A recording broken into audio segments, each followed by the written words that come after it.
अस्सलाम वालेकुम नाज़रीन, प्रोग्राम लाइफ लाइन साण करे ताज मेज़बान डॉक्टर वाहिद बख्श मामर हाज़िर है। नाज़रीन, तव्हां ख़बर आहे, हिन प्रोग्राम में असां तव्हांखे मुख़्तलिफ़ बीमारियुनि जी ॼाण ॾींदा आहियूं। मुख़्तलिफ़ महिमान डॉक्टर असां सां गॾु हूंदा आहिनि। हिन वक़्तु तमामु वॾी तेज़ी सां सिंध में जेको सो डेल्टा वायरस फैलियल आहे। जेकॾहिं अॼु ॾिठो वञे त लॉकडाउन ॾांहुं बि गवर्नमेंट वई आहे, पर उनजे बावजूदि बि असां जेको कोरोना जी ॿी वेरियंट आहे डेल्टा वायरस, उनखे अञा कंट्रोल करे न सघिया आहियूं। त डेल्टा वायरस छो आयो? इहो वायरस पाण खे मुख़्तलिफ़ साख़्त में कीअं चेंज थो करे? इलाज जा कहिड़ा तरीक़ा आहिनि? वैक्सीन मां फ़ाइदो वठी सघिजे थो या नथो वठी सघिजे? इन जेका वेव्स आई आहे, इनखे असां कंट्रोल करे सघूं था या नथा करे सघूं? त छा वैक्सीन लॻाइण सां कहिड़ा फ़ाइदा थींदा? माण्हुनि खे कहिड़ा ख़दशा आहिनि? इलाज जा कहिड़ा तरीक़ा आहिनि? लॉकडाउन ई हिकिड़ो हल आहे या ॿिया बि के हल आहिनि कोरोना वायरस खां बचण जा या उनजे ख़ात्मे लाइ? इन सिलसिले में अॼु मूंसां गॾु जेको महिमान आहे उहो आहे नाले वारे प्रोफेसर अमानुल्लाह अब्बासी, जेके प्रोफेसर ऑफ मेडिसिन आहिनि डाउ यूनिवर्सिटी में। हमेशह कोरोना ते असां सां डिस्कस कंदो आहे। अॼु डॉक्टर साहिब खां पुछंदासीं त डेल्टा वायरस छा आहे, इन जूं कहिड़ियूं निशानियूं आहिनि, इन खां कीअं बची सघे थो? छा डेल्टा वायरस जो जेको मरीज़ आहे उहो घर में बि इलाजु करे पाण खे बहितर करे सघे थो? ऐं वैक्सीन मां कीअं फ़ाइदो वठिजे? छा लॉकडाउन ई कोरोना वायरस जो हल आहे या ॿिया बि के हल असां वटि मौजूदु आहिनि? अचो त पंहिंजे महिमान सां ॻाल्हि ॿोल जो सिलसिलो शुरू कयूं। अस्सलाम वालेकुम। वालेकुम अस्सलाम। वॾी महिरबानी डॉक्टर अमानुल्लाह अब्बासी, तव्हां हिते आयो। डॉक्टर साहिबु, जॾहिं कोरोना आयो त पहिरीं बि तव्हांखे ई असां घुरायो त कोरोना छा आहे, जॾहिं माण्हुनि खे का बि ख़बर न हुई, तॾहिं असां पहिरियों प्रोग्राम तव्हां टीवी था कयो। पर कोरोना जेको आहे 18 महीना थी विया आहिनि, पर ख़तमु दुनिया में न थियो आहे, मौजूदु आहे। कॾहिं घटि कॾहिं वधि कंट्रोल थिए पियो, हले थो। ऐं हिन वक़्तु बि पूरी दुनिया में मौजूदु आहे। पर असां वटि पहिरीं लहर, ॿी, टी, हाणे चोथी आहे डेल्टा वायरस जी सूरत में या वेरियंट जे सूरत में मौजूदु आहे। ऐं अॼु असां ईअं सम्झो त लॉकडाउन ॾे बि हलिया विया आहियूं त कंहिं न कंहिं तरीक़े सां हिनखे कंट्रोल करे सघिजे। त पहिरीं त ॿुधायो त इहो वायरस आहे छा, इहो ख़तमु छो न थियो? वाहिद साहब, पहिरीं ॻाल्हि इहा आहे त जेको कोरोना वायरस आहे उहो RNA वायरस आहे, जेको अॻ में बि डिस्कस कयोसीं पाण शुरू में, पहिरियों ई प्रोग्राम हितां ई शुरू कयोसीं। हाणे ही RNA वायरस में हिकिड़ी ख़ासियत हूंदी आहे त उहो पॉलीवेलेंट टाइप जो वायरस सॾाइबो आहे, जेको चंद माइक्रो सेकेंड में पंहिंजी शेप चेंज कंदो आहे। शेप चेंज मां मुराद इहा आहे त फॉर एग्ज़ाम्पल जेकॾहिं हिन वक़्तु हो गोल शेप जो आहे त थोरी वक़्त में ट्रायंगुलर थी वेंदो, वरी थोरे वक़्त में सर्कुलर थी वेंदो, वरी थोरे वक़्त में बेज़वी थी वेंदो। त उहो माइक्रो जेके हुन में चेंजिस ऐं मैक्रो चेंजिस ॿई हिक ई टाइम ते ईंदियूं थी रहनि। ऐं इन शइ खे मद्देनज़र रखी करे असां कोरोना वायरस जा पूरी दुनिया में हिन वक़्तु ताईं 5 वेरिएंट ॾिसी चुका आहियूं। सही आहे। हिकिड़े खे असां अल्फ़ा वेरिएंट चवंदा आहियूं, ॿिए खे असां बीटा वेरिएंट चवंदा आहियूं, टे खे असां डेल्टा वेरिएंट चवंदा आहियूं, चौथे खे असां गामा वेरिएंट चवंदा आहियूं, वरी हिकिड़ो पंजो जेको वेरिएंट आहे उनखे लैम्डा वेरिएंट चइबो आहे। त इहे वेरिएंट पूरी दुनिया में मौजूदु आहिनि। ऐं मूंखे त इहो लॻे थो त अॻिते हली इन जा अञा सब वेरिएंट्स बि ईंदा, छो त इहे त जेके हाणे असां वेरिएंट डिस्कस कयूं था इहा इन जा मैक्रो शेप में अचनि था। इन जूं माइक्रो शेप्स त हज़ारनि में चेंज थींदियूं थी रहनि, उन जा त अञा वेरिएंट साम्हूं न आया आहिनि जेके असां सब वेरिएंट चवंदासीं। हाणे डेल्टा जेको वेरिएंट आहे इहो डेवलप थियो आहे इंडिया जी पॉपुलेशन में। न पॉपुलेशन कहिड़ी बि हुजे, पर आहे त उहा बि कोरोना आहे न। हा बिल्कुलु, तव्हांखे ॿुधायो थो ओरिजिन हुनजी किथां थी थिए। हुनजी जेकी शुरूआति थी आहे उहा इंडिया में थी आहे, ऐं उनखां पोइ इहा पूरी दुनिया में अञा फैली आहे। 90 कंट्रीज़ हिन वक़्तु आहिनि जंहिंमें डेल्टा वायरस हले थो पियो। हाणे डेल्टा वायरस जो जेको जेकॾहिं स्ट्रक्चर असां ॾिसूं त हिकिड़ो आउटर स्ट्रक्चर हूंदो आहे, ॿियो इनर स्ट्रक्चर हूंदो आहे। जेको आउटर स्ट्रक्चर आहे उनजी वैक्सीन असां ठाही आहे। हीअ पूरी दुनिया में जेकी वैक्सीन हले थी इहा इन जे आउटर स्ट्रक्चर जी वैक्सीन आहे। ऐं आउटर स्ट्रक्चर जो 2 टाइप जूं वैक्सीन ठहंदियूं आहिनि, हिकिड़ी डेड वैक्सीन ठहंदी आहे, ॿी हूंदी आहे लाइव वैक्सीन। असांजे कंट्री में पाकिस्तान में सभई वेरिएंट जूं वैक्सीन अवेलेबल आहिनि। ॾाढी सुठी, माना वैक्सीन आहे, उन ते अचूं था। पर छो हिन में डेल्टा एतिरो ख़तरनाक छो आहे? छा आहे हिन में वधीक ताक़त आहे कोरोना जे हिन जेका वेरिएंट में? ऐं 5 ॻाल्हियूं आहिनि जेके हिन जूं जेको कॉमन जेको कोरोना आहे उन सां हिन जो डिफरेंस जेको आयो आहे हिन वेरिएंट में, उहे 5 शयूं आहिनि जेके हिन जूं वधीक इफेक्टिव आहिनि। नंबर 1, हिन जो रिप्लिकेशन पावर ॾाढो तेज़ आहे। हिन जो जेको इन्फेक्शन ॿियनि खे क्रॉस इन्फेक्शन करण जो जेको पावर उहो तेज़ आहे। उहो केतिरो तेज़ आहे? 25 to 50% तेज़ आहे, माना डबल आहे ॿियनि खां। बिल्कुलु। हाणे जेकॾहिं आम कोरोना आहे उहो 3 माण्हुनि खे जेकॾहिं इन्फेक्ट कंदी 2 मीटर या 1.5 मीटर जे फ़ासिले ते, त हीअ 25 खे कंदी। त त हिकिड़ो जेकॾहिं वायरस जो पेशेंट हूंदो त 25 माण्हू हुन जा इन्फेक्ट थींदा, वरी जे 25 ई माण्हू इन्फेक्ट थी वञनि त उहो हिकु हिकु माण्हू 25 खे इन्फेक्ट कंदो। अच्छा, छा ही वधीक सीवियर पुराणे कोरोना खां या ॿियनि स्वास्थ्य खां? वाहिद साहब, इन में को शक न आहे त हीअ वधीक सीवियर वायरस आहे, पर हिन जी सिवियरिटी ॿिए हिकिड़े तरीक़े सां घटिजी सघिजे थी। ॾिसो, हिन जी जेको घटिताई तव्हां करे सघो था, सिर्फ़ु हिकिड़ो ई वाहिद रस्तो इहो आहे त तव्हां हिकिड़ा जनरल जेके SOPs आहिनि उहे तव्हां पंहिंजा मज़बूत रखो। ॿियो, हर हिकु माण्हू वैक्सीन कराए, ऐं वैक्सीन कहिड़े बि क़िस्म जी हुजे, असां वटि जेके पाकिस्तान में अवेलेबल आहिनि वैक्सीन, जेके 5-6 वेरिएंट आहे। अच्छा, मूंखे हिकिड़ो ॿुधायो त छा जेको पुराणो कोरोना हो जॾहिं असां शुरू कयो तॾहिं खां वठी त उन जूं साइन सिम्टम डेल्टा कोरोना जी जेका वेरिएंट आहे इन जूं साइन सिम्टम बिल्कुलु साॻियो आहिनि? न वाहिद साहब, थोरो फ़र्क़ु आहे। कहिड़ो फ़र्क़ु आहे? फ़र्क़ु इहो आहे त जेको डेल्टा वेरिएंट आहे उन में तव्हांखे बुखार, मथे जो सूरु ऐं जेको चेस्ट जो दर्द ऐं जिस्म जो दर्द इन में वधीक थिए थो, ऐं इन में GI सिम्टम बि वधीक थियनि था। जीअं पेट में मरोड़ थिया, जीअं तव्हांजो मोशन्स थिया, या इवन शदीद क़िस्म जो पेट में सूरु थियो, इहो हिन corona delta corona G variant में शामिलु आहे। ऐं पर मेन हिन जो आहे मथे जो सूरु ऐं बुखार, इहो हिन में वधीक थिए थो डेल्टा वेरिएंट में।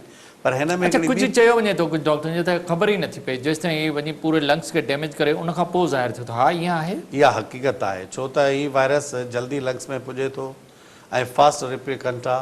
1000 मिलियन में वायरल लोड, बिल्कुलु 1000 मिलियन में हिन जो बल्कि कई मिलियन ट्रिलियन जो वायरल लोड थी थो वञे, पूरे लंग्स खे पकड़े थो, फ्रीज़ थो करे छॾे लंग्स, जेके हुन जा वेसल्स आहिनि। न, जे चवंदो कोरोना जिस्म अचे निकिरी वञे थो, उन मरीज़ खे ख़बर बि न पवंदी, ईअं बि न। 80% रिकवरी हिन में न आहे। फॉर एग्ज़ाम्पल, हिन में पहिरें खां कम अज़ कम 20 खां 30% जो डिफरेंस आहे। हीअ वधीक सिवियर थी सघे थो, पर 70% 60% मरीज़ ठीकु थी वञनि था वायरस। हा, 70-60 ताईं ठीकु थी वेंदा, बाक़ी 30-40% त हीअ। अच्छा, छा क्लिनिकली तव्हां डायग्नोज़ करे त हिनखे डेल्टा वायरस सां ट्रीट करे सघो था या टेस्ट कराइणु लाज़मी आहे? ॾिसो, हाणे जेको मुंहिंजो जेको असां एक्सपीरियंस करे चुकासीं, हिन जा सिम्टम्स बि ॾिठासीं, ट्रीटमेंट जी लेवल खे बि ॾिठोसीं। अॼुकल्ह जेकॾहिं असां हिन जो टेस्ट बि कयूं, पहिरियों त हीअ टेस्ट में डायरेक्ट हाणे अचे कोन थो, ॾाढो लेट थो अचे। उन जे करे असां टेस्ट ते कोरोना जी डायरेक्ट टेस्ट ते त रिलाए कयूं कोन था, असां क्लिनिकल रिलाए था कयूं। जेके क्लिनिकल पैरामीटर्स आहिनि, जीअं सी रिएक्टिव प्रोटीन आहे, जीअं CBC में मोनोसाइटोसिस आहे, या जीअं D डायमर आहे, जीअं तव्हांजो सीरम फेरेटन आहे।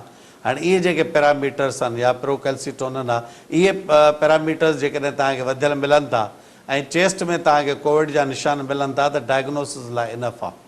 मां त इहो बि चवंदुसि, चढ़ो CBC तव्हां करायो, उन में जेकॾहिं मोनोसाइटिसिस आहे मोर देन 8%, त इहो मोर देन 8% मोनोसाइटिस ॿियो काई बि डिज़ीज़ में मूं कोन ॾिठो आहे सवाइ कोरोना जे। त कोरोना जी इहा हिकिड़ी मेन निशानी आहे। ऐं ॿियो इहो त तव्हां जेकॾहिं सी रिएक्टिव प्रोटीन कराईंदव त उहो 100s ऐं 1000s में वधियल हूंदो आहे कोरोना जे पेशेंट्स में। आम इन्फेक्शन में सी रिएक्टिव प्रोटीन एतिरो वधियल न हूंदो आहे। त इन पैरामीटर्स खे मद्देनज़र रखी करे तव्हां इन जो पेशेंट खे एडमिट करे सघो था, इन जो ट्रीटमेंट उन लाइन ते शुरू करे। अच्छा, जेकॾहिं डॉक्टर साहब तव्हां ॻाल्हि था करे बि बुखार तेज़ थो अचे, मथे में सूरु शदीद आहे, सम्झो जिस्म टुटे थो, इहे सभु शयूं आहिनि त इहे त ॿियनि बीमारियुनि में बि थी सघनि थियूं? बिल्कुलु इहे ॿियनि में थी सघनि थियूं, पर ॿियनि बीमारियुनि में CBC में मोनोसाइटोसिस न थींदी ऐं सी रिएक्टिव प्रोटीन एतिरी शिदत सां कोन वधंदो। ऐं एक्सरे ते टिपिकल कोरोना जा जेके हेज़ीनेस आहे या कोरोना जी जीअं एक्सरे इन्वॉल्वमेंट जो जेकी शेप आहे, उहा तव्हांखे एक्सरे ते ॿियनि बीमारियुनि में नज़र न ईंदी, कोरोना में नज़र ईंदी। त इन जे करे इहा ई क्राइटेरिया इनफ आहे असांखे कोरोना खे डायग्नोस करणु। अच्छा, जेको ट्रीटमेंट हले थो 1.5 साल खां या 8 महीननि खां दुनिया में, और तव्हांखे ख़बर आहे त हुन में मुख़्तलिफ़ सीवियरिटी जे मुताबिक़ सां मुख़्तलिफ़ ट्रीटमेंट तव्हां ॾियो था, उहो काफ़ी इफेक्टिव आहे? मरीज़ जेके तव्हां वटि अचनि था, तक़रीबन मरीज़ 80% 90% ठीकु थी वञनि था। वाहे साहब ॾिसो, उहो जेको ट्रीटमेंट ॾियो पिया उहो काफ़ी इफेक्टिव आहे? बिल्कुलु इफेक्टिव आहे। हाणे इन में सिर्फ़ु हिकिड़ी पॉइंट मां तव्हांखे गाइड कंदुसि त कोरोना जो कोई बि स्पेसिफिक ट्रीटमेंट अवेलेबल पूरी दुनिया में न आहे। न, पर जेके हुनजी साइंस सिम्टम जे मुताबिक़ त तव्हां उन्हनि खे कवर ॾियो पिया न मरीज़ जी। सॼो जेको ट्रीटमेंट आहे उहो इनखे असां चवंदा आहियूं सपोर्टिव ट्रीटमेंट। फ़ाइदो त मरीज़नि खे मिले थो न। रिलाए असां वरी बि उन पेशेंट जी इम्यूनिटी ते कंदा आहियूं। सही आहे। तव्हांजी माना मरीज़ जेकॾहिं उन मां जान छॾाईंदो त उहो डिपेंड उनजी इम्यूनिटी ते ई कंदो। असां ट्रीटमेंट जो हिकिड़ो कंपोनेंट इम्यूनिटी खे स्ट्रॉन्ग करण लाइ बि विझी छॾींदा आहियूं। हिकु त तव्हां हुनखे ऑक्सीजन ॾियो त जीअं टाइम लॻे त जीअं इम्यूनिटी हुनजी स्ट्रॉन्ग थिए त उहा इम्यूनिटी हुन वायरस सां फाइट करे हुनखे ख़तमु करे। नंबर 1। नंबर 2, तव्हां हुनजी न्यूट्रिएंट्स वधायो जेके टॉनिक्स आहिनि, जीअं तव्हांजा विटामिन्स आहिनि, या जीअं विटामिन सी आहे तव्हांजी, या विटामिन डी आहे, विटामिन ई आहे, इहे सपोर्टिव थेरेपी तव्हां ॾियो। फ्लूइड हुनखे ॾियो, हुनखे तव्हां जेको आहे प्रोटीन डाइट हुनजी वधायो ऐं हुनजो तव्हां फ्लूइड जो ख़्यालु रखो। तव्हां जेकॾहिं इहा सपोर्टिव ट्रीटमेंट तव्हांजी सुठी आहे, जेकॾहिं सेचुरेशन ड्रॉप थी थिए त हुनखे तव्हां ऑक्सीजन ते आणियो, ऑक्सीजन ॾियो। जे हाई फ्लो ऑक्सीजन ते कंट्रोल न आहे त बाईपेप ॾियो, जे उन ते कंट्रोल न आहे त सीपेप ॾियो। ख़ुदा न ख़ास्ता जेकॾहिं ज़रूरत पई त तव्हां वेंटिलेटर जे थ्रू तव्हां वेंटिलेशन खे मेंटेन कयो।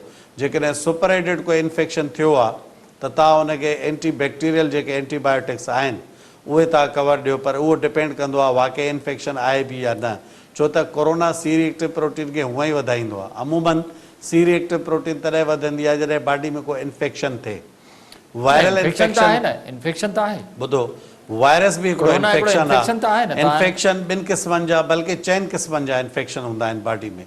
हिकिड़ो बैक्टीरियल आहे, हिकु वायरल आहे, फंगल आहे, ॿियो पैरासाइटिक आहे। हाणे अमूमन ॿियो को वायरस कोन्हे जेको सी रिएक्टिव प्रोटीन खे एतिरी हद ताईं वधाए सवाइ बैक्टीरिया जे।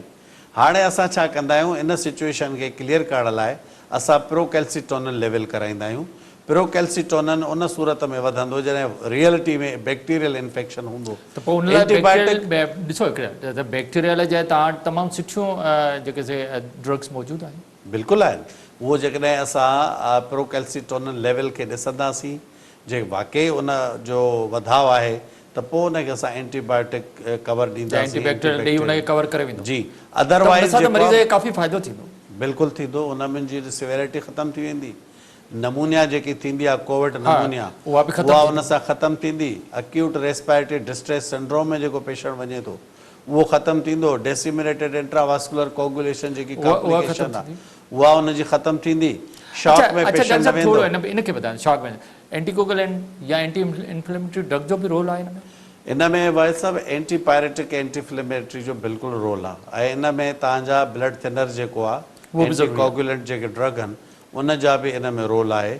ऐं उन जो रोल इन जे करे बि आहे छो त इहो वायरस तव्हांजो कोगुलेशन प्रोसेस खे वधाईंदो आहे, क्लॉटिंग या एम्बोलिज़म करे सघे थो। उहो एम्बोल आहे तव्हांजो ब्रेन में, तव्हांजे हार्ट में, तव्हांजे कंहिं बि जिस्म में अटैक करे सघे थो। सो इन जे लाइ असां इन में ब्लड थिनर बि गॾोगॾु शुरू कंदा आहियूं जीअं एंटीकोगुलेशन बि मेंटेन रहे। डॉक्टरनि जो चवणु आहे त जॾहिं बुख़ार थिए थो त असांजे जिस्म में कुझु केमिकल्स रिलीज़ थियनि था जेके वञी लंग्स में खे जेको सो चॉक कनि था। जेकॾहिं बुख़ार कंट्रोल में आहे त असां हिनखे सुहिणे नमूने सां बीमारी खे कंट्रोल करे मरीज़ खे बचाए सघूं था। थिंकिंग आहे। इन में हिकिड़ी पॉइंट आहे, जॾहिं साइटोकाइन रिएक्शन थींदो आहे न, साइटोकाइन रिएक्शन में बुख़ार बि थींदो आहे। कॾहिं पायरोजन्स वधीक रिलीज़ थींदा आहिनि, कॾहिं घटि रिलीज़ थींदा आहिनि, पर इहो ज़रूरी न आहे। बुख़ार इन जे माइनर सिम्टम में थो अचे, पर कंट्रोल करणो ज़रूरी। बिल्कुलु एफिब्राइल साइटोकाइन रिएक्शन बि थी सघे। जी जी, ॾाढो सुठो डॉक्टर साहब, तव्हां सां ॻाल्हाईंदो सिलसिलो जारी, पर वक़्तु वक़्ते जो नाज़रीन वठूं था हिकिड़ो नंढो वक़्तु।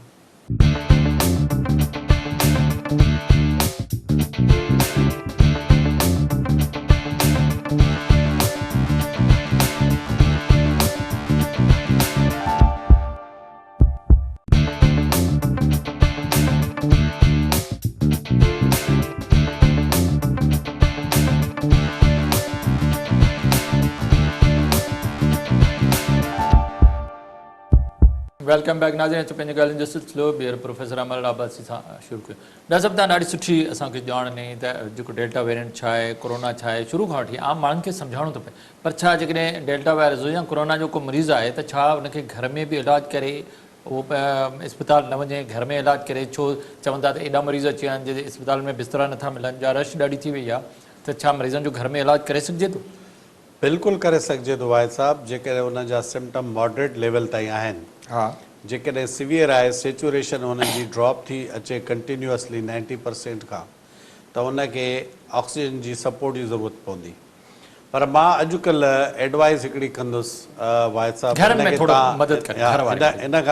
इनखे तव्हां गौर सां ॿुधिजो बि ऐं पब्लिक खे बि आउं मैसेज ॾियां थो। हाणे घर में जीअं तव्हां वटि टीवी आहे, फ्रिज आहे, सभु शयूं तव्हां वटि अवेलेबल आहिनि न। हाणे मां तव्हांखे चवंदुमि एडिशन में हिकिड़ो ऑक्सीजन सिलेंडर बि रखो, घर में रखो, ऑक्सीमीटर बि रखो, ऑक्सीमीटर बि रखो, ऑक्सीजन सिलेंडर बि रखो, तव्हां मास्क बि रखो, स्टरलाइज़र बि रखो, ऐं टॉनिक्स जेके आहिनि तव्हांजा उहे बि तव्हां घर में रखो। एंटीपायरेटिक भी घर में अवेलेबल होजे, काई भी तव्हां एंटीपायरेटिक रखो, बुखार वारी दवा उहा। ऐं ॿियो हिकिड़ो कमरो या 2 कमरा तव्हां पंहिंजा सेट करे ऑलरेडी रखी छॾियो, छो त वक़्तु कॾहिं बि इंसान जे मथां अची सघे थो। ऑलरेडी तव्हांजी प्रिपेरेशन हूंदी त इहो सभ खां बहितर। पर ऑक्सीजन जो वॾो सपोर्ट आहे। हा, ऑक्सीजन सिलेंडर तव्हां वटि बिल्कुलु तव्हां वटि अवेलेबल हुजणु खपे, जेको तमामु ज़रूरी आहे। माना घर में ट्रीट करे सघिजे थो, जेके बि ड्रग्स अवेलेबल आहिनि या जेको डॉक्टर जी हिदायत मुताबिक़ ऑक्सीजन हुजे त मरीज़ घर में रखी। अच्छा, घणा ॾींहं अॻे चवंदा 12 ॾींहंनि में मरीज़ ठीकु थो, छा 5 खां 7 ॾींहंनि में जेको मरीज़ ठीकु थी सघे थो?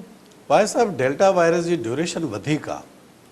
जीअं तव्हां पहिरियों असांजो 12 ॾींहं हुयो, हा अॻे असांजो पेशेंट 12-15 ॾींहंनि में रिकवर थींदो, हाणे वधीक टाइम लॻे थो, उनजो डबल टाइम आहे। जेके तव्हां वटि जेके मरीज़ एडमिट आहिनि उहे 10 ॾींहंनि में या 14 ॾींहंनि में फारिग थी घर नथा वञनि? तक़रीबन 80% पेशेंट अहिड़ा आहिनि जेके नथा वञनि। तॾहिं त तव्हांजे सेंटर्स ते रश आहे, तॾहिं त तव्हांजे सेंटर ते बेड अवेलेबिलिटी जा इशूज़ था थियनि। छा उनजो 14 ॾींहंनि में नेगेटिव नथो थिए कोरोना जेको आहे वायरस? भाई साहब, मां तव्हांखे शुरूआती में बि अर्ज़ु कयो त हिन वक़्तु कोरोना जो वायरस जो नेगेटिव हुजण जो को मामिलो ई न आहे। न, जेको मरीज़ आयो जॾहिं उहो नेगेटिव थींदो त तव्हां हुनखे इजाज़त ॾींदो न? भाई साहब, नेगेटिव थिए चाहे न थिए, उन सां हाणे सिहत ते फ़र्क़ु नथो पए। एग्ज़ैक्टली, सेचुरेशन मेंटेन पाण कंदो बग़ैर ऑक्सीजन जे। जेकॾहिं ऑक्सीजन बि जेकॾहिं आम सिलेंडर जी वारी जेकी ऑक्सीजन आहे, आम जेकी फ्लो ऑक्सीजन आहे, उन ते बि जेकॾहिं 4 खां 5 लीटर ते मेंटेन करे सघे थो त घर वञी सघे थो, न त नथो वञे। पर मतिलबु त तव्हां सम्झो था त मरीज़ जेसीं पाण ठीकु न आहे तेसीं हुनखे इजाज़त नथी मिले। बिल्कुलु ठीकु आहे। ॿियो मुंहिंजो आहे त हाणे असां चऊं था 2 शयूं थियूं थियनि।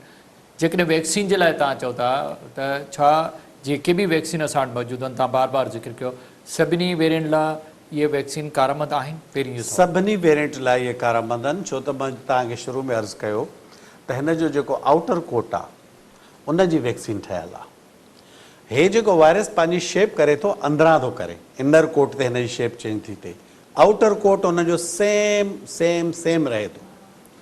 हाणे आउटर कोट जी वैक्सीन त असां ठाहे वरिती आहे।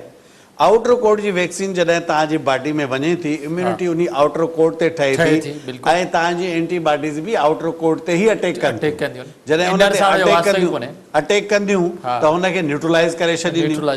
त मुंहिंजो मतिलबु करण जो इहो आहे त ज़रूरी कोन्हे, मां इहो कोन चयो आहे त वैक्सीन करण सां उनखे 100% प्रोटेक्शन मिलंदी, इहो ग़लति आहे। पर प्रोटेक्शन कंहिं हद ताईं त मिलंदी? हद ताईं कहिड़ी मिलंदी उहो तव्हांखे अर्ज़ु थो कयां त उनजो वेंटिलेटर ते वञण जो जेको प्रोसेस आहे उहो कोन थींदो। माइल्ड मॉडरेट सिम्टम कहिड़े बि माण्हू खे थी सघनि था, उहो कहिड़नि खे थींदा, 60% 50% पॉपुलेशन खे इहे माइल्ड मॉडरेट सिम्टम बि न थींदा। जेके बक़ाया 40 या 60% पॉपुलेशन आहे जंहिंखे इन्फेक्शन थींदो बि कोरोना जो, उनजी सिवियरिटी न हूंदी, माइल्ड मॉडरेट लेवल ते उहो घर में ई मैनेज थी वेंदो। अच्छा डॉक्टर साहब, कुझु माण्हू बसि वैक्सीन नथा कराइनि, छो नथा कराइनि? कहिड़ो अर्ज़ु आहे? पैसा विच में तव्हांखे ख़बर हूंदी त काफ़ी सोशल मीडिया या चंद अख़बारुनि में तव्हां ॿुधो हूंदो, हिकिड़ी वेग न्यूज़ माण्हुनि शुरू कई त तव्हां जेको वैक्सीन हणाईंदो 2 सालनि में हुनजी डेथ थी वेंदी, कुझु अहिड़ियूं अफ़वाहूं हलियूं। ॿियो, वैक्सीन करण सां ज़ाहिर आहे बुखार बि थी सघे थो, फ्लू बि थी सघे थो, लिङनि में सूर बि थी सघे थो। हाणे कंहिं माण्हू खे थियो हूंदो, 10 माण्हुनि 15 खे थियो हूंदो, उन 10-15 माण्हुनि मुआशिरे में ॿुधायो हूंदो, उहो 10-15 हिकिड़े मां 10 ॿुधो, 10 मां वरी 20 ॿुधो, 20 मां वरी 50 ॿुधो, अहिड़े नमूने सां हिकिड़ी नेगेटिव। असांजे मुआशिरे में हिकिड़ो वॾो ड्रॉबैक आहे जेको शुरू खां वठी आउं ॾिसां पियो त हिकिड़ो डॉक्टर आहे, हिकिड़ो आम माण्हू आहे जेको डॉक्टरी नाहे पढ़ियो, जंहिं पूरी पंहिंजी ज़िंदगी सर्व करे हर शइ सिखी आहे, हिकिड़ो माण्हू आम जेके टोटका सिखियो वेठो आहे। हाणे उहो टोटकनि वारो जेको माण्हू आहे, उन जी इफेक्टिविटी हेॾे वॾे डॉक्टर जेको एतिरो पढ़ी वेठो आहे, हर शइ करे वेठो आहे, उन खां उनजी इफेक्टिविटी वधीक आहे। इहो मुआशिरे जो असांजो अलमियो आहे। उहो जेको आम लेमैन आहे उहो त चए त बाबा कोरोना वैक्सीन न लॻायो, आहे कोन कोरोना। इहो त डॉक्टर जी ॻाल्हि खे मञणु घुरिजे। डॉक्टर जेको पढ़ी आयो आहे, साइंटिस्ट जेको पढ़ी आयो आहे, उहो वधीक ॼाणे थो हिकु आम माण्हू खां। उनखे वधीक ख़बर आहे त कोरोना छा आहे, वैक्सीन छा आहे, फ़ाइदा कहिड़ा आहिनि। अच्छा, तव्हां छा था सम्झो त हाणे माण्हुनि जी जेका कोरोना जा जेके सेंटर खुलिया आहिनि उते काफ़ी रश बि आहे, इहा जेका रश आहे इन करे कोरोना वधी सघे थो? 100% वधंदो आहे साहब। पोइ उनखे कीअं कंट्रोल कजे? ॾिसो, तव्हां वैक्सीन था कयो था, हिकु तरफ़ तव्हां प्रोटेक्शन ॾियो था, तव्हां वैक्सीन खां अॻु में माण्हुनि खे इन्फेक्ट करे छॾींदव त पोइ फ़ाइदो कहिड़ो? या त इन जा माण्हू खे कलाक बीहणो पियो पए। बिल्कुलु, या त तव्हां ईअं कयो। ॾिसो, हिकिड़ी ॿी पॉइंट मूंखां थोरो ज़हन मां मिस थी, जेके आउं चवां थो त हुनखे हाईलाइट कयां। डेल्टा वायरस जो जेको वेरिएंट आहे इन में हिकिड़ी ख़ूबी सुठी आहे, उहा इहा आहे त जेकॾहिं न तव्हांजो वेल वेंटिलेटेड एनवायरमेंट आहे, मिसाल तव्हां घर में वेठा आहियो, चौगर तव्हांजूं दरियूं खुलियूं पियूं आहिनि, उन में इन्फेक्शन जा चांस तमामु घटि आहे। तव्हां जेकॾहिं जिथे बि तव्हां वैक्सीन सेंटर क़ाइमु कयो, मुंहिंजो चवणु इहो आहे तव्हां खुलियल एरिया में कयो। जीअं एक्सपो सेंटर जी ॻाल्हि ॾिसो, खुलियल एरिया, बिल्कुलु। तव्हां ओपन एयर में वैक्सीनेशन माण्हुनि जी कयो, विच में तव्हांजो रूम हुजे, चो तरफ़ उहो खुलियल हुजे, ऐं उन जूं अंदरि जेके विंडोज़ हुजनि, चौगिर्द हेॾा बि विंडो, हेॾा बि विंडो, चो तरफ़ उन जूं विंडोज़ हुजनि। पहिरीं त इहा तव्हां पॉइंट ज़हन में रखो। ॿियो ॾिसो, सेंटर्स तव्हांजा स्पेसिफिक जेके आहिनि उहे तव्हांजा एतिरा सेंटर न आहिनि। तव्हां क्वांटिटी वधाए छॾी आहे, हाणे सेंटर घटि आहिनि, एतिरी माण्हुनि जी रश लॻी पई आहे, माण्हू ओवर क्राउडिंग जे करे इहो कोरोना वायरस अञा वधंदो, फैलबो। तव्हांखे घुर्जे सेंटरनि ते कंट्रोल करणु ज़रूरी आहे। सेंटर ते कंट्रोल कयो, या त माण्हुनि खे डिस्टेंस ते रखो, या तव्हां जेको आहे सो तव्हांजो वर्क फोर्स जेकी तव्हांजी पुलिस फोर्स आहे उनखे तव्हां यूज़ कयो त जेके SOPs खे फॉलो कनि। हिकिड़ो माण्हू ॿिए माण्हू खां डिस्टेंस ते बीहे, भले ॿाहिरि रोड ताईं हलियो वञे, खुलियल एरिया में हूंदो न, कलाकु बीठो रहे त हुनखे हिकु त सेंटर तव्हां वधायो, ॿियो मोबाइल सर्विस शुरू कयो। वैक्सीनेशन मोबाइल सर्विस ते बि थी सघे थी। अच्छा, छा सम्झो था जॾहिं सभिनी सेंटरनि ते एॾी रश लॻी पई आहे, अॼु बि तव्हां ॾिठो, हुन खां पोइ लॉकडाउन बि शुरू थी वियो आहे, त को लॉकडाउन में फ़ाइदो थींदो? जेके माण्हू कलाक बीठा आहिनि लाइन में, उहो त काफ़ी माण्हू इन्फेक्टेड कंदा। पर ॾिसो, तव्हां जॾहिं हाणे लॉकडाउन करे छॾियो त माण्हू सभु वैक्सीनेशन सेंटर ते भरमार कंदा, ऐं तव्हांजी क्राउडिंग जेकी आहे न वैक्सीनेशन सेंटर ते हाणे वधंदी। आम रूटीन में जॾहिं लॉकडाउन न हुयो त एतिरी तव्हांखे रश कोन पई मिली। हाणे सभिनी, ऐं ॿियो असांजो इहो बि आहे त 2-3 महीननि जो असां टारगेट जेकॾहिं ॾियूं, थोरो रिलैक्स कयूं पब्लिक खे, त उनजे मिसाल असां जेकॾहिं इहो ऐलान करे था छॾियूं त बाबा तव्हांजी पघार कटिबी, या तव्हांजो थींदो, ज़ाहिर आहे माण्हू स्ट्रेस ॾेई, सभु माण्हू स्ट्रेस में निकिरी सेंटरनि ते रश कंदा। जॾहिं ओवर क्राउडिंग या सेंटर जी ॾिसो, मां तव्हांखे छा अर्ज़ु कयो त डेल्टा वायरस हिकिड़ो खे इन्फेक्ट कोन कंदो, 25 खे वठंदो। उहे 25 वरी हर हिकु माण्हू 25 खे वठंदो, त ईअं छा थींदो? इहे जेके सेंटर ते वीचारा विया आहिनि वैक्सीन कराइण, हिकिड़े घर मां 2 फर्द निकिरी वैक्सीन ते विया, मोट ते कोरोना खयूं ईंदा, सॼी तव्हांजे घर खे कोरोना। चवण जो मक़सदु इहो आहे त जेतिरी कैपेसिटी आहे उन मुताबिक़ माण्हुनि खे घुरायो।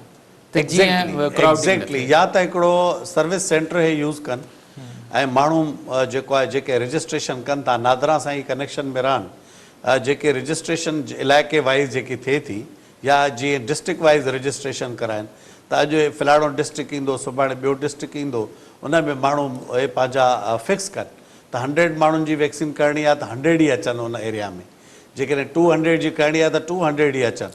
ठीकु आहे, वैक्सीन त कराइणी आहे ऐं माण्हू अचनि पिया, ॾाढो शौक़ु आहे, ॾाढी रश आहे, पर तव्हांजी ॻाल्हि सही आहे त इहो एॾो सेंटरनि ते क्राउड या एॾी वधीक न हुजे त माण्हू जेके वैक्सीन कराइण अचनि उन्हनि खे वरी कोरोना बि लॻी वञे। इन शइ जो खे बि मद्देनज़र रखिणो पवंदो असांखे। अच्छा, तव्हां छा था सम्झो त ख़दशा बि ख़तमु थी विया आहिनि, माण्हुनि खे ॾाढो शौक़ु आहे, माण्हू अची विया आहिनि, काफ़ी वैक्सीन बि लॻाइनि पिया, ऐं तव्हांखे असांखे बि चवंदा हूंदा, पर हाणे आहे त कहिड़ो हल आहे? ॿियो त को हल ई कोन्हे असां वटि, लॉकडाउन खां अलावा ॿियो को तरीक़ो ई कोन्हे हिन खे रोकण जो, या ॿिया तरीक़ा आहिनि? भाई साहब ॾिसो, लॉकडाउन उन सूरत में थियो आहे, वैक्सीनेशन सेंटर ते रश थी वई, ओवर क्राउडिंग थी वई। असां ॾिसो, लॉकडाउन जो असांजो मक़सदु छा आहे? जेको तेज़ी आहे उनखे रोकणो आहे न, रोकणो आहे। हा, इहा ई आहे न, लॉकडाउन में अॻे बि त फ़ाइदो मिलियो आहे न, असां इहो कोन था चऊं त अॻे फ़ाइदो न आहे मिलियो। ॾिसो, अॻे जेको लॉकडाउन कयोसीं उन जो कैफ़ियत ॿी, उन वक़्तु वैक्सीन कोन हुई अवेलेबल, हाणे वैक्सीनेशन सेंटर तव्हांजा आहिनि। हाणे अॻे जेको असां लॉकडाउन कयोसीं त पब्लिक घर में वेही रही न, हाणे पब्लिक सारी तव्हांजे वैक्सीनेशन सेंटर ते आहे। हाणे वैक्सीनेशन सेंटर मतिलबु असां लॉकडाउन कयोसीं, सिंपल ॻाल्हि आहे, लॉकडाउन बि हुजे, वैक्सीन सेंटरनि खे बि सेफ कयो, बसि सिंपल ॻाल्हि आहे न। मूंखे हिन ते को इतराज़ कोन्हे जेकॾहिं तव्हां वैक्सीनेशन सेंटर खे इम्प्रूव करायो था त इहा सभ खां बहितर आहे। मोबाइल सर्विस यूज़ कयो, लॉकडाउन तव्हां कंटिन्यू कयो। मास्क खां सवाइ जेको मास्क न पाए उन ते तव्हां फाइन हणो। सही ॻाल्हि आहे, इहो बहितर तरीक़ो। मास्क न लॻाए जेको उन ते तव्हां फाइन हणो। जेको मास्क लॻाए ड्यूटी ते न अचे उनजी तव्हां पघार कटियो। जेको मास्क लॻाए पब्लिक प्लेस ते न वञे उनखे तव्हां पनिश कयो। जेकॾहिं हिकिड़ो सवाल आहे, ठीकु आहे, लॉकडाउन मां अॻे बि फ़ाइदो थियो आहे, हाणे बि फ़ाइदो थी सघे थो, माण्हू घरनि में अची विया आहिनि, ठीकु आहे, माण्हू गैर ज़रूरी न पिया वञनि, पर वैक्सीन सेंटर ते थोरो माण्हुनि खे सेफ करिणो आहे। पर हिकिड़ो जा माण्हू चवंदो आहे जॾहिं असां वैक्सीन कराई आहे उनजे बावजूदि बि असांखे कोरोना वायरस थी वियो त पोइ छो करायूं? इहो इनखे कीअं था हल कयो तव्हां, इनखे कीअं था सम्झो? ॾिसो वैक्सीन खां पोइ बि कोरोना थी सघे थो? जेको माण्हू वैक्सीनेट थींदो न, पर उनखे फ़ाइदो आहे। कहिड़ो फ़ाइदो? फ़ाइदो इहो आहे त वेंटिलेटर ते कोन वेंदो। सही आहे।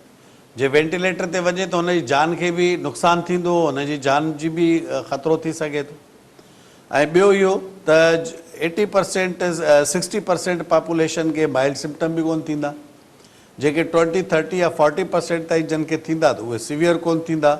वैक्सीन जो त पाण खे 100% फ़ाइदो आहे। मुंहिंजो त इहो चवणु आहे त vaccine vaccine vaccine and again vaccine. सिर्फ़ु वैक्सीन ई आहे जेको हिन बीमारी खे दुनिया में ख़तम बि करे सघे थो, पाण खे बचाए बि सघे। प्लस सिर्फ़ु वैक्सीन न आहे, हाणे तव्हांखे SOPs बि फॉलो करणा आहिनि। तव्हां पंहिंजो मास्क बि लॻायो, सोशल डिस्टेंस बि रखो, हैंड बि वॉश कंदा रहो बार बार, ओवर क्राउडिंग किथे बि न कयो पब्लिक प्लेस ते। महिरबानी करे तव्हां वैक्सीनेशन सेंटर ते बि ओवर क्राउडिंग न कयो। लॉकडाउन जो असांखे जेकॾहिं फ़ाइदो वठिणो आहे, ॾिसो असांजी मैनेजमेंट जॾहिं लॉकडाउन हयो आहे उन्हनि जो मक़सदु छा आहे? उन मां फ़ाइदो वठो। तव्हां जेकॾहिं लॉकडाउन लॻो आहे तव्हां घर में महफ़ूज़ थी वियो ऐं वञी करे वैक्सीन सेंटर ते ओवर क्राउडिंग न कयो। तव्हां स्टेप वाइज़ वञो। हिकिड़ो माण्हू वञे, हाणे हिकिड़ी फैमिली जा 5-5, 8-8 ॼणा माण्हू वेंदा त पोइ ज़ाहिर आहे ओवर क्राउडिंग थींदी। जेकॾहिं तव्हां लॉकडाउन खे कंटिन्यू करायो था ऐं उन मां फ़ाइदो वठणु चाहियो था। असांजी इंतज़ामिया जेको लॉकडाउन कया उन्हनि जी नज़र हूंदी वैक्सीन सेंटर ते बि उन्हनि जी नज़र हूंदी, उन क्राउड खे बि ॾिसंदा हूंदा, उहा उन्हनि खे उहा बि ख़बर हूंदी त हिते बि क्राउड न थिए, हिते बि गैर ज़रूरी तरीक़े सां कोरोना न वधे, इहा बि नज़र हूंदी उन्हनि जी। ज़ाहिर आहे हेॾो वॾो कमु था कनि त उन शइ खे बि ॾिसंदा हूंदा। अच्छा डॉक्टर साहब, छा टाइम बि ख़तमु थियो, मैसेज छा हूंदो, पैगाम छा हूंदो? हा, मां पंहिंजी पब्लिक खे इहो मैसेज ॾींदुसि त तव्हां हिन लॉकडाउन मां इहो फ़ाइदो वठो त तव्हां पब्लिक प्लेस ते ओवर क्राउडिंग न करण जे करे असां लॉकडाउन आयो आहे, त तव्हां वैक्सीनेशन सेंटर ते ओवर क्राउडिंग न कयो। तहमुल मिज़ाजी ऐं सब्र सां तव्हां वैक्सीनेशन सेंटर ते वञो, वैक्सीन लॻारायो। इन जे करे असांखे हिन लॉकडाउन मां हिकिड़ो फ़ाइदो वठणु ॾियो। महिरबानी करे वैक्सीनेशन सेंटर ते रश न कयो। वॾी महिरबानी डॉक्टर अमरुल्लाह अब्बासी, तव्हां सां आहे, तव्हांजी वॾी महिरबानी। नाज़रीन, असांजे मौजूदु महिमान प्रोफेसर अमरुल्लाह अब्बासी असां सां गॾु, जंहिं ॾाढी ज़बरदस्त असांखे ॼाण ॾिनी त लॉकडाउन मां फ़ाइदो वठी सघिजे थो, पर लॉकडाउन जो मक़सदु इहो आहे त तव्हां रश न करियो, तव्हां घरनि में रहो। जेकॾहिं तव्हां वैक्सीन सेंटर ते वञो था, बिल्कुलु वैक्सीन लॻाइणी आहे, पर उते बि पंहिंजो एहतियात करियो, डिस्टेंस ते रहो, मास्क पायो, गैर ज़रूरी रश न करियो, थोरो इंतज़ारु करियो, सभिनी खे फ़ाइदो ॾियो। ॿिया बि माण्हू जेके उते वैक्सीन सेंटरनि ते मौजूदु आहिनि या आया आहिनि उन्हनि जो बि ख़्यालु करियो, पंहिंजो बि ख़्यालु करियो। छो त जेकॾहिं असां हिन लॉकडाउन मां असांखे मुकमल फ़ाइदो वठिणो आहे त जीअं असां हिन बीमारी खे कंट्रोल करियूं। छो त गवर्नमेंट जो बि इहो ई ख़्यालु आहे त हिन बीमारी खे कंहिं न कंहिं तरीक़े सां कंट्रोल करियूं ऐं वैक्सीन ॾांहुं ज़रूरु वञो। छो त हिन जो इहो ई हल आहे त जेकॾहिं असां वैक्सीन लॻाए, वैक्सीन में जेके ख़्याल या ख़दशा आहिनि इहे बिल्कुलु ख़राबु आहिनि। हर वैक्सीन फ़ाइदेमंद वारी आहे। इन लॻाइण सां ई इहो थींदो त जेकॾहिं असांखे कोरोना थियो बि त उहो ख़तरनाक न हूंदो। डॉक्टर साहिब जिन ॻाल्हियुनि ते असां अमल कयो त असां बहितर ऐं सुठी ज़िंदगी गुज़ारे सघंदा। इन ते प्रोग्राम लाइव लाइन जो वक़्तु पूरो थियो। पंहिंजे मेज़बान डॉक्टर वाहिद बशमारो खे इजाज़त ॾींदा। अल्लाह हाफ़िज़।